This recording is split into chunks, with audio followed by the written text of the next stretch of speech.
Welcome back to Nate's Auto Repair. Today we have a 2012 Hyundai Sonata with an airbag light and a b1346. That code is for driver side airbag resistance too high.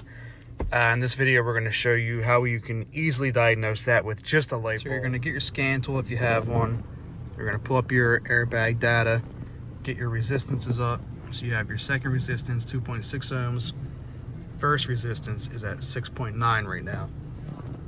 So the correct one is the 2.6. That's around where it should be.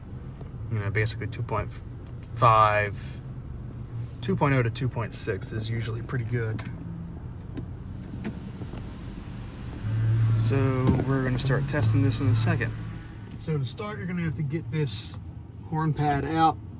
We're going to turn the key off, make sure there's no power. Get something pointy and long that you can get in here and press these spring clips with. So there's going to be one little hole on the right side, one on the left side, and then one directly underneath. You're going to stick it in there and press that spring and actually get it to pop out. So we now have 2 out of the 3. I'm going to try to get it on video of this thing coming out now. Had a little bit of trouble getting them to pop the first time. There you go. Here's your horn pad. You definitely want to have the battery unhooked for this. Now you want to go on your pad here. You're going to pop these 2 orange clips on these connectors. Get a little screwdriver, get in there and pop them up.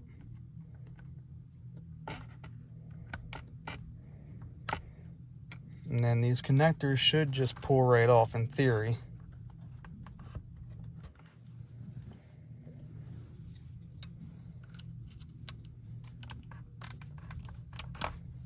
There's the one.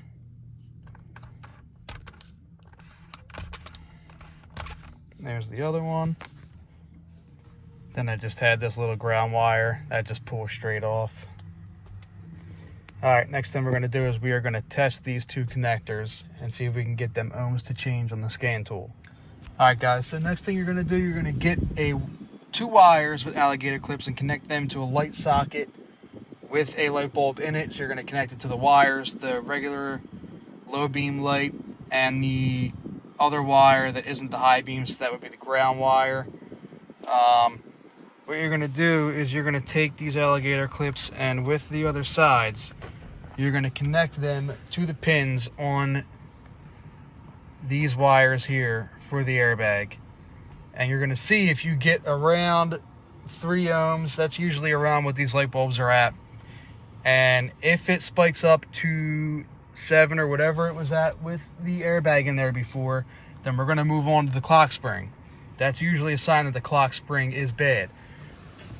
Now, if they both come back the same ohmage, we are going to deem the actual airbag bad. So let's see what happens here.